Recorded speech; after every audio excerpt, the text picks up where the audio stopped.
अब आज हम लोग कर रहे हैं बैलेंस शीट। अकाउंटिंग इक्वेशन हमने बनानी सीखी। हमने अकाउंटिंग इक्वेशन में ये सीखा कि assets is equal to liabilities plus capital. अलग अलग उनके सब हेड्स होते हैं, असेट्स के, लायबिलिटीज़ के भी सब हेड्स होते हैं, और ultimately after all the transactions हमारे ये जो सब हेड्स हैं ये इक्वल आ जाते हैं, हमारी इक्वेशन सेटिस्फाई हो जाती है। अब अकाउंटिंग इक्वेशन के बाद बनती है बैलेंस शीट। बैलेंस शीट एक पोजीशनल स्टेटमेंट है। पोजीशनल स्टेटमेंट का मतलब क्या हुआ? As on a particular date,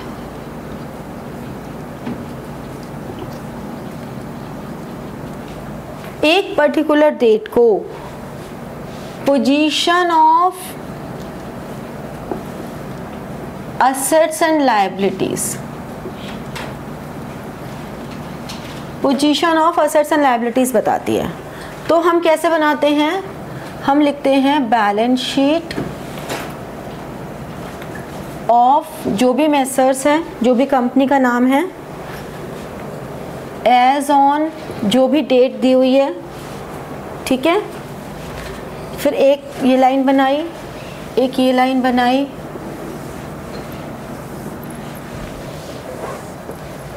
अभी कॉलम कैसे हैं? अभी तक तुम क्या कर रहे थे? Assets is equal to liabilities plus capital. अब तुम लायबिलिटीज लिखोगे इस तरफ, अमाउंट, असेट्स, अमाउंट, ठीक है। तुम्हारे जो भी असेट साइड पे आइटम्स आ रही हैं, कैश इन हैंड आ रहा है, जो कैश है उसको कैश इन हैंड लिख दोगे। अगर बैंक कॉलम है तो कैश एट बैंक, डेटर्स हैं तो डेटर्स, बिल्स रिसीवेबल हैं तो बिल्स रिसीवेबल्स, जो गुड्स हैं उसको लिखोगे स्टॉक या इन्वेंट्री। ये गुड्स वाले कॉलम का नाम हो जाएगा चेंज होके, ठीक है। फिर इसके अलावा अगर तुम्हारी कोई मशीनरी है, फर्नीचर है,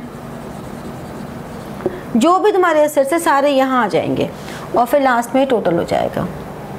यहाँ पर मान लो क्रेडिटर्स हैं, बिल्स पेएबल हैं, कोई आउटस्टैंडिंग एक्सपेंसेस हैं, ठीक है ना। ऐसे करके जितनी भी लायबिलिटीज होंगी वो सारी यहाँ आ जाएंगी। कैपिटल भी यहीं आ जाएगी, क्योंकि capital is also a type of liability. और फिर आमने सामने, बिल्कुल आमने सामने, इररिस्पेक्टिव कि कौन सी साइड आइटम कम है और कौन सी साइड आइटम ज़्यादा है, हम दोनों साइड आमने सामने इनका टोटल कर देंगे डबल लाइन के साथ। समझ रहे हो? तो अकाउंटिंग इक्वेशन बनाने के बाद फिर बैलेंस शीट हमारी बनती है। और ये बैलेंस शीट जब तक अकाउंट्स पढ़ोगे आपको बनानी सीखनी होगी। हमेशा सुना होगा ना भाई कॉमर्स वाले बच्चों के तो बैलेंस शीट इन टैली होती, ठीक है, क्योंकि बैलेंस शीट हमारा फाइनल आउटकम है। फाइनल आउटकम का मतलब अभी जब हम आगे के चैप्टर्स करेंगे तब भी हम बैलेंस शीट बनाएंगे, 12th में भी हमेशा बैलेंस शीट्स बनाते रहेंगे।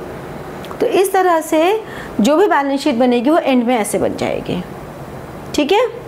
ये नोट डाउन करो, फिर मैं क्वेश्चन की बना के दिखाती हूँ। असाइनमेंट का क्वेश्चन नंबर 12, इसके अकाउंटिंग इक्वेशन हमने पहले बनाई थी। Anil had the following transactions, यानी कि balance sheet of Anil as at भी लिख सकते हैं, एज ऑन भी लिख सकते हैं। हमें डेट नहीं लिखी तब भी हम ये लिखेंगे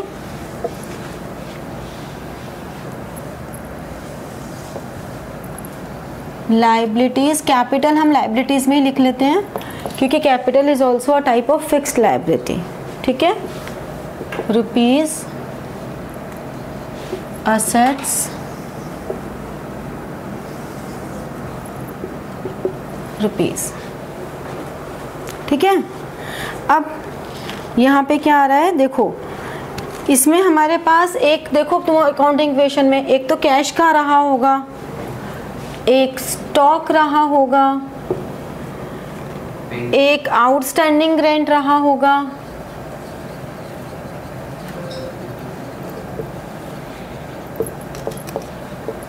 एक फर्नीचर रहा होगा। रेंट तो हमने कैश और कैपिटल से माइनस किया था ना, तो रेंट का कोई सेपरेट कॉलम नहीं था। एक बिल्डिंग रहा होगा। देखो अपने अकाउंटिंग इक्वेशन खोल के, मैं तो क्वेश्चन को देख के लिख रही हूँ आइटम्स। रेफ्रिजरेटर तो पर्सनल यूज के लिए था। देखो अकाउंटिंग इक्वेशन में है रेफ्रिजरेटर का कोई कॉलम? देखो अपने अकाउंटिंग इक्वेशन में देखो। हाँ, और यहाँ पे कैपिटल होगी, सिर्फ क्रेडिटर्स होंगे और कैपिटल होगी। बस देखो यही आइटम्स होंगे अकाउंटिंग इक्वेशन में। फिगर्स क्या क्या है इनकी बताओ। 50,000 cash, Purchase goods for 20,000 cash and 30,000। कौन सी फिगर बता रहे हो तुम? ये क्वेश्चन की फिगर नहीं बतानी बच्चे, अकाउंटिंग इक्वेशन बनाई थी ना इसकी, उसकी जो फाइनल फिगर्स है ना, एंड वाली फिगर्स। 89,500 asset, capital 54,400 और liability। देखो इसमें जो तुमने ये लिखी ना 44,500, 20,000 कैश, गुड्स, फर्नीचर, बिल्डिंग की जो लास्ट वाली फिगर्स हैं, बिल्कुल एंड वाली figures.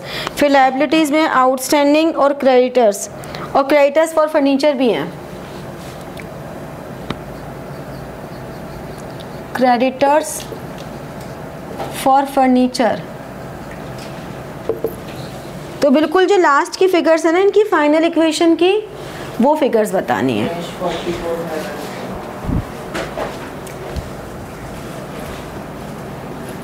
Cash 44,500, Goods 20,000, furniture 5,000, building 20,000, ठीक है। आउटस्टैंडिंग रेंट 100 और creditor for furniture 5,000, creditor 30,000, capital 54,900।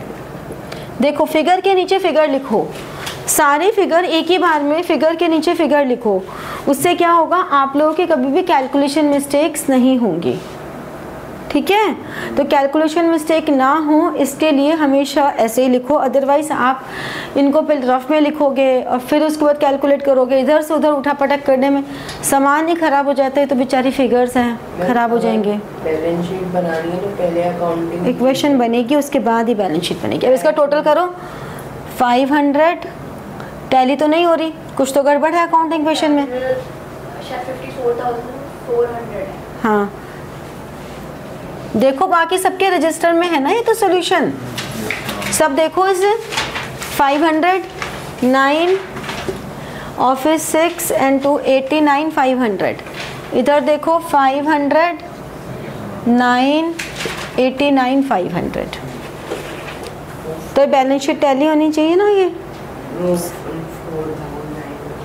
देखा अपनी ही हैंडराइटिंग नहीं समझ में आ रही, डिजिट्स को बहुत अच्छे से साफ साफ बनाने सीखो। ठीक है, क्लियर हुआ, समझ में आई बैलेंस शीट? चलो अब बना लो ये। तो like, share and press the bell button for getting your notifications and comment. ठीक है, थैंक यू।